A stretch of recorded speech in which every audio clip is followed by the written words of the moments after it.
आजकल जो सबसे ज्यादा चर्चा दुनिया भर में हो रही है वो अफगानिस्तान के हालात को लेकर हो रही है। बड़ी खबर ये कि अफगानिस्तान के राष्ट्रपति अशरफ गनी ने तालिबान के आगे घुटने टेक दिए हैं। अफगानिस्तान पर 20 साल बाद फिर से तालिबान अब राज कर रहा है। महज 2 दिन के अंदर तालिबान काबुल में दाखिल हो गया। तालिबान के आते ही काबुल से अमेरिका ने अपने लोगों को निकालने का काम तेज कर दिया। देश की सुरक्षा में नाकाम रहने वाली अफगान सेना पर आम लोगों का गुस्सा बुरी तरह से फटा है। लोगों ने अफगान सेना की गाड़ियों पर पत्थर और जूते फेंके। काबुल में अफगान सेना ने और कई प्रांतों की तरह ही बिना जंग लड़े तालिबानियों के सामने सरेंडर कर दिया, जिससे आम लोगों में गुस्से का माहौल देखा गया। ये जो इर्द गिर्द आप तस्वीरें देख रहे हैं, इन्हें देखकर समझ पाएंगे अफगानिस्तान के हालात किस तरीके के हैं। आम लोगों की समझ में ये नहीं आ रहा कि घर के अंदर रहकर सुरक्षित रह पाएंगे या फिर यहां से बाहर निकलने का कोई तरीका निकाले। तालिबान लगातार अपने कदम जमाते हुए और ऐसे में राष्ट्रपति अशरफ गनी का अचानक से चले जाना अफगान लोगों को लग रहा है कि उनके साथ धोखा हुआ है, उनकी भावनाओं के साथ खिलवाड़ हुआ है। क्योंकि एक दिन पहले तक कह रहे थे आखिरी दम तक हम लड़ेंगे, हम पीछे हटने वालों में है नहीं, और अचानक इतनी आसानी से सत्ता सौंप दी गई तालिबान को।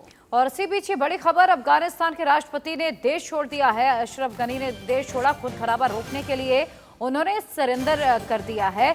अफगानिस्तान को लेकर यूएनएससी की आज बैठक है, जिस पर अफगानिस्तान के हालात को लेकर चर्चा होने वाली है।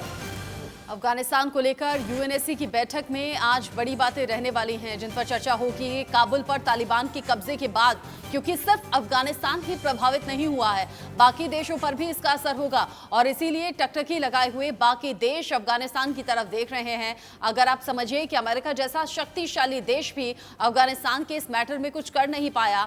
61 लाख करोड़ रुपए से ज्यादा खर्च किए गए, 2300 से ज्यादा अमेरिकी सैनिक मारे गए, 20 साल तक खूब छकाया तालिबान ने अमेरिका और उसके बाद आखिरकार अमेरिका को अपने सैनिकों को वापस बुलाना पड़ा, अपने लोगों को वापस बुलाना पड़ा। अमेरिकी अधिकारियों को भी सुरक्षित निकालने की कोशिश रही, लेकिन जिस तरीके के हालात फिलहाल बने हुए हैं उसके बाद अफगानिस्तान के लोगों की चिंताएं बहुत ज्यादा बढ़ गई हैं। बिल्कुल, मेरे 3 सहयोगी इस वक्त जुड़ चुके हैं। तुषार न्यूज रूम से जुड़े हुए हैं, जबकि आरिश बिलाल मेरे साथ श्रीनगर से जुड़े हुए हैं और अब अजीत श्रीवास्तव दिल्ली से जुड़ चुके हैं।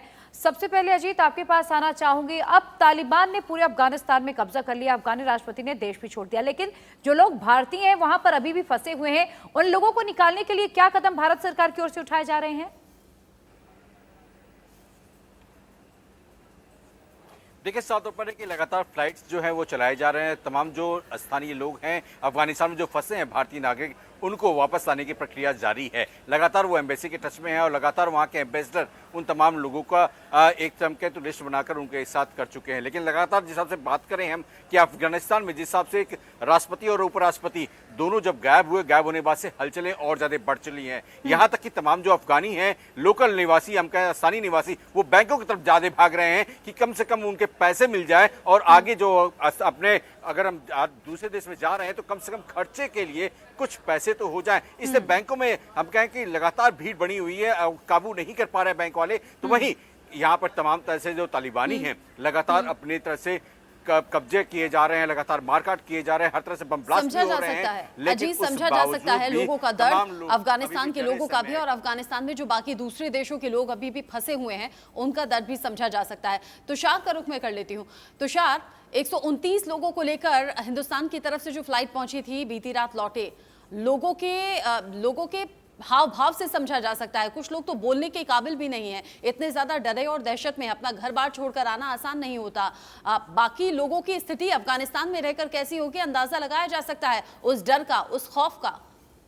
बिल्कुल, अगर खौफ की हम बात कर रहे हैं तो सिर्फ ये खौफ इस बात का नहीं है कि देखिए अफगानिस्तान में तमाम लड़ाके तालिबान के वहां पर मौजूद हैं। काबुल एक ऐसी राजधानी थी जहां पर ये लगा था कि काबुल के अंदर जो लोग हैं वो कम से कम आखिरी पल तक सुरक्षित रहेंगे, लेकिन जिस तरह से 24 घंटे के अंदर कहानी एक साथ पलटी और बड़ी आसानी के साथ काबुल तालिबानियों के कब्जे में आ गया, वो कहीं ना कहीं लोगों के लिए अनएक्सपेक्टेड था। लेकिन फिलहाल अगर ये देखें कि डर क्यों है, खौफ क्यों है, देखिए जब मौत सामने खड़ी हो और आप मौत के मंजर से उठकर आते हैं, क्योंकि अफगानिस्तान ठीक है इस 21वीं सदी का सबसे बड़ा हम कहेंगे कि एक ऐसा युद्ध रहा जहां पर आतंकवादियों ने, चरमपंथियों ने, लड़ाकू ने बड़ी आसानी से अफगानिस्तान को अपने कब्जे में ले लिया, लेकिन इससे पहले यमन, लीबिया, कई ऐसे देश रहे हैं जहां से हमने भारतीयों को इवैक्यूएट किया है। लेकिन कुल मिलाकर डर इस बात के लिए भी है क्योंकि 90 के दशक में जब तालिबान की वहां सरकार थी तब लोगों ने उस डर को महसूस किया है बेहद करीब से कि अगर तालिबान की सरकार होती है तो वो सरकार कितनी ज्यादा कट्टरपंथी होती है। वहां पर अफगानिस्तान के लोग इस वक्त बहुत ज्यादा दहशत में हैं, खासतौर से महिलाएं बहुत ज्यादा डरी हुई हैं। समझ नहीं आ रहा उन्हें कि भविष्य क्या होगा। ऐसे में अफगानिस्तान में सरकार से भी और सेना से भी लोगों का भरोसा उठ गया, जिसकी अलग अलग तस्वीरें हमने देखी भी हैं। लोग बेहद ज्यादा गुस्से में हैं। आप सभी रहिएगा हमारे साथ। आरिश बिलाल भी हमारे साथ जुड़े हुए हैं, उनसे भी हम बात करेंगे और भी एक एक करके संवाददाता हमारे साथ जुड़ते जाएंगे, उनसे भी हम बात करेंगे। अजय श्रीवास्तव भी है, तुषार भी हैं। वक्त छोटे से ब्रेक का, उससे पहले हेडलाइंस।